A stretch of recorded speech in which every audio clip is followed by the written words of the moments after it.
खरं म्हणजे महात्मा ज्योतिराव फुले कोण होते? ते स्वतः उद्योजक होते.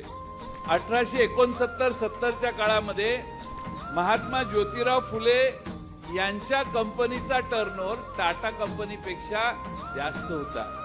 ज्योतिराव फुलेंच्या कंपनीचा टर्नओव्हर 21,000 रुपयाचा होता, त्यावेळी टाटा कंपनीचा टर्नओव्हर 20,000 रुपये होता. आज आपण खंबाटकीच्या घाटात जाणारा टनेल कुणी बांधलाय? महात्मा ज्योतिराव फुलेंच्या इंजिनिअरिंग कंपनीने बांधलाय. येरवड्याचा पूल कुणी बांधलाय? महात्मा ज्योतिबा फुलेंच्या कंपनीने बांधलाय. खडकवासला धरणाचा कालवा कुणी बांधलाय? महात्मा ज्योतिराव फुलेंच्या कंपनीने बांधलाय. मुंबई महापालिकेच्या इमारतीचा भाग कुणी बांधलाय?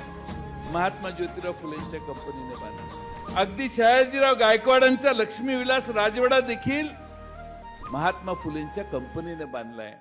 महाराष्ट्रामध्ये आणि देशामध्ये महिलांनी शिकलं पाहिजे ही चळवळ निर्माण करण्याचं काम हे महात्मा ज्योतिराव फुले आणि सावित्रीदेवी फुलेंनी केलं.